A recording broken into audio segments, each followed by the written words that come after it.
Assalamualaikum. Baiklah, pada siang hari ini kita lanjutkan ya untuk mata kuliah psikoedukasi ketahanan psikologis keluarga. Nah, pada kesempatan ini Ibu akan menjelaskan tentang keterampilan psikologis ya. Jadi keterampilan psikologis untuk mewujudkan keluarga harmonis ya, karena memang keluarga harmonis itu butuh banyak keterampilan. Salah satunya adalah keterampilan psikologis. Next, ya.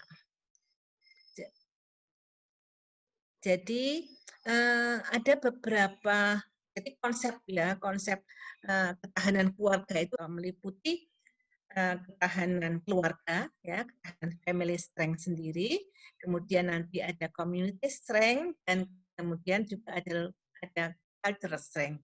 Nah, apa saja yang harus muncul di dalam ketahanan keluarga? Apa yang harus dilakukan oleh anggota keluarga untuk bisa mewujudkan ketahanan keluarga. Antara lain yang pertama adalah apresiasi dan afeksi. Mungkin ini yang terutama afeksi dulu ya. Jadi bagaimana kita bisa menumbuhkan satu afeksi ya, satu suasana emosi, suasana perasaan yang kondusif untuk anggota keluarga ya. Juga ada apresiasi. Jadi seluruh anggota keluarga terutama diawali dengan kedua orang tuanya itu harus bisa mengapresiasi.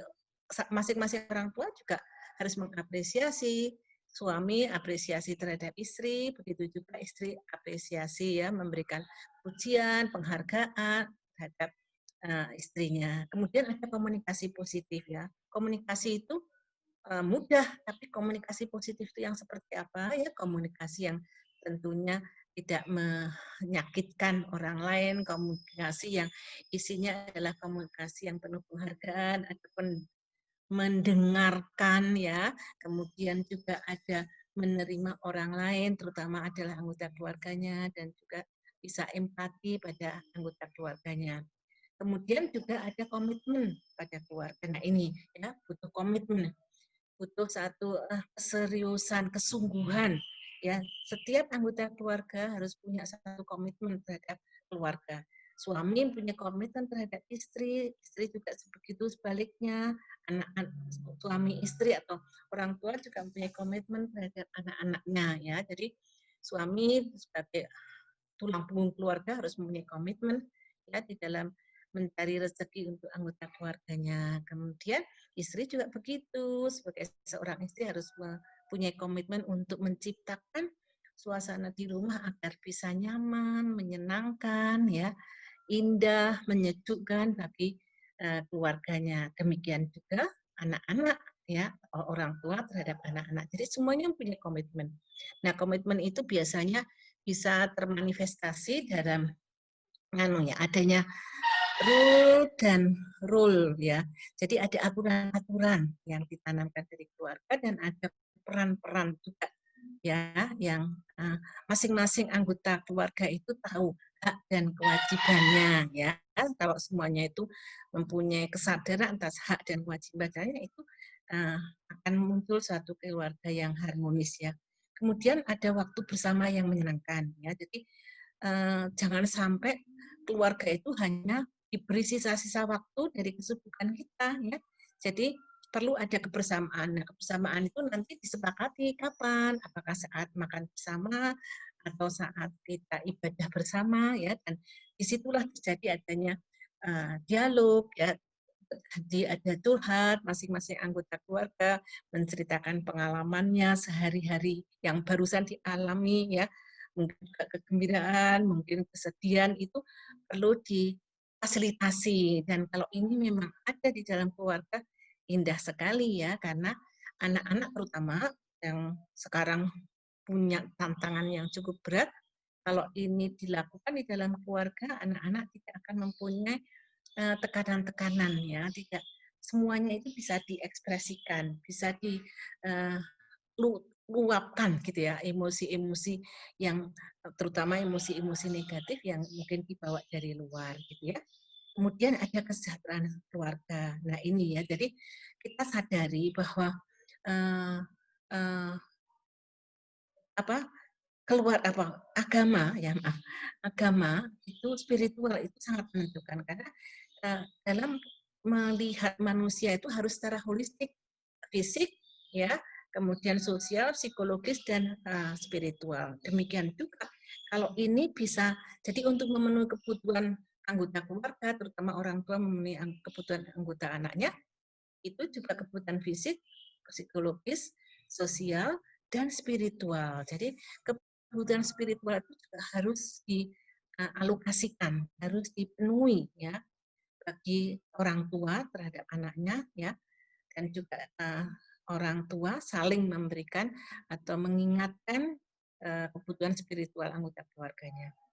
Kemudian di samping itu juga kemampuan untuk mengelola stres dan krisis ya. Jadi stres kehidupan itu tidak ada habisnya gitu ya. Jadi ada saja mulai dari yang sederhana, ringan sampai yang berat. Dan ini seyogianya anggota keluarga terutama diawali dengan kedua orang tua itu mampu ya mengelola stres keseharian ya dan juga krisis yang ada di dalam kehidupan keluarga itu dengan efektif ya. Jadi yang biasanya punya delay rutin stres itu adalah seorang istri ya. Istri itu dengan tugas dan kewajibannya di rumah tangga dan juga apalagi kalau seorang istri itu juga bekerja, nah ini stresnya banyak sekali, stresornya banyak ya, sehingga kalau dia bisa mengelola ya, mengelola stres itu tadi dengan cara yang positif, maka emosi-emosi negatif itu tidak akan mempengaruhi kehidupan keluarga yang lainnya ya. Jadi tidak berpengaruh pada suaminya, tidak berpengaruh pada anak-anaknya. Nah, itu tadi ketahanan keluarga. Nah, kemudian ketahanan itu juga perlu ada pada komunitas. Jadi tidak hanya mikro keluarga, tetapi juga yang lebih luas sedikit yaitu komunitas. Nah, apa saja ketahanan komunitas itu yang perlu ada ya, yang perlu dimunculkan, diadakan, difasilitasi yaitu sistem penyelenggaraan pendidikan yang efektif. Idealnya memang komunitas itu memfasilitasi, menyediakan sistem penyelenggaraan pendidikan di komunitasnya. Ya, jadi sebagai satu contoh ya di Sleman itu misalnya satu puskesmas itu kan ya komunitas di puskesmas tertentu itu di situ ada TK-nya, ada SD-nya, ada SMP-nya, ada SMA-nya dan ini dan ada puskesmas ini bekerjasama ya semua sistem pendidikan itu bekerja sama ya dan ini di bawah satu pengawasan atau pengelolaan dari misalnya kecamatan tersebut gitu ya. Dan ini indah sekali kalau ini bisa terjadi ya sehingga ketahanan komunitas ada. Kemudian kembali lagi komunitas religius ya. Nah, ini penting sekali ya, terutama saat kondisi seperti ini ya. Ini contohnya saja pada saat COVID atau mungkin sebelum COVID itu suasana religius, fasilitas religius itu penuh ya, perlu diadakan dalam satu komunitas itu tadi ya, memfasilitasi anggota masyarakatnya untuk memenuhi kebutuhan spiritualnya, kebutuhan religiusitasnya ya, sehingga dia merasa nyaman ya dalam hidup karena di dalam kebersamaan religius itu bisa dibicarakan, bisa didiskusikan mengenai hal-hal yang dialami dan mendapatkan solusi ya. Kemudian juga program pelayanan keluarga yang dikembangkan oleh pemerintah maupun non pemerintah. Nah ini yang Ibu ketahui di daerah Kota Madia Yogyakarta itu tadi seperti yang tadi sudah Ibu katakan ya. Jadi memang ada layanan keluarga ya yang dilakukan oleh kabupaten setempat. Dalam hal ini adalah Kabupaten Sleman maupun juga Kabupaten Bantul ya. Layanan keluarga itu ada di dalam puskesmas ya. Jadi seperti konseling keluarga, konseling remaja. Nah, ini perlu ya di samping juga layanan keluarga yang lebih skopnya lebih kecil, misalnya bina keluarga balita, bina keluarga lansia. Nah, ini kalau ada di dalam satu komunitas itu indah sekali ya dalam arti kata terjamin kemungkinan terjadinya ketahanan keluarga itu bisa terlaksana gitu ya. Kemudian lingkungan yang aman, tentram, dan sehat. Nah, bagaimana komunitas itu bisa menciptakan lingkungan yang aman?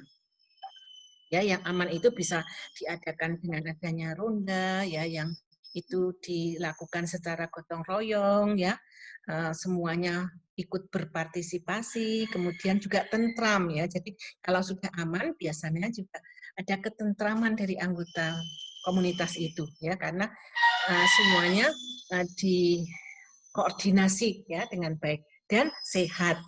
Nah, lingkungan sehat itu bisa diciptakan dari adanya misalnya penyediaan pembuangan sampah ya yang dikoordinasi ya sehingga lingkungan itu benar-benar ya sehat, tidak ada sampah ya, kemudian juga nyaman karena mungkin ada perindangan ya, pohon-pohon perindang dan itu diupayakan oleh masyarakat. Nah, kemudian ketahanan yang lain adalah ketahanan budaya. Nah, ini. Jadi memang ketahanan keluarga, ketahanan komunitas dan ketahanan keluarga itu memang saling ya. Nah, jadi ini berangkat dari adanya mungkin historis, latar belakang historis dari budaya yang ada ya. Ya, ini misalnya contohnya kalau di Jawa itu kan juga memang ada latar belakang budaya yang cukup masih dijaga, diuri-uri istilahnya, dan ini juga biasanya masih diajarkan ya di sekolah-sekolah seperti contohnya bahasa Jawa dan lain sebagainya. Jadi ada kekayaan sejarah budaya setempat yang tetap dijaga. Kemudian, nah nilai-nilai budaya itu yang nantinya bisa benar-benar direalisir ya, dibagikan nilai-nilai itu tetap tadi Ibu katakan diuri-uri, masih dijaga dan diupayakan masih ada gitu ya, seperti misalnya gotong royong ya. Ini kan nilai budaya meskipun ini tidak hanya budaya Jawa tetapi semuanya ya. Kemudian saling peduli, open kepada orang lain gitu ya. Kemudian juga proses politik yang stabil, idealnya memang ketahanan keluarga itu juga tidak bisa lepas dari suasana politik ya. Nah, ini yang agak memang tidak mudah ya. Karena suasana politik itu ya memang ada motif-motif tertentu yang biasanya mempengaruhi kondisi politik ya.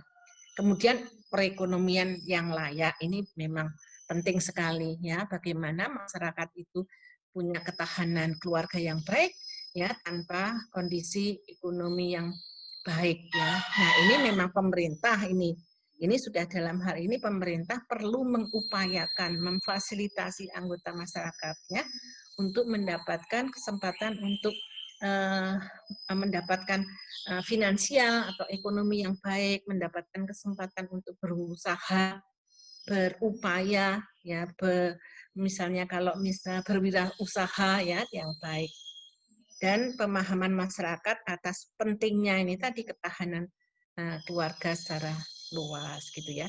Nah jadi ada keterkaitan. Ya, next ada keterkaitan antara ketahanan keluarga, ketahanan komunitas, dan ketahanan budaya. Ya, jadi memang ketiga domain ini tidak bisa terpisah, ya, saling.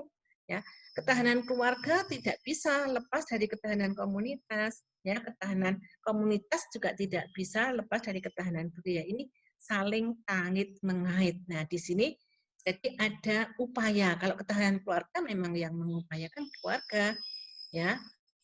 Kalau ketahanan komunitas bagaimana stakeholder setempat, ya, dalam hal ini mungkin key person memfasilitasi, ya, tadi beberapa hal yang perlu ditumbuhkan di dalam komunitas itu. Demikian juga dengan ketahanan budaya, ya. Jadi kalau keluarga yang paling beruntung adalah keluarga yang memiliki ketahanan ini tiga, ya, ketahanan keluarga, ketahanan komunitas, dan ketahanan budaya.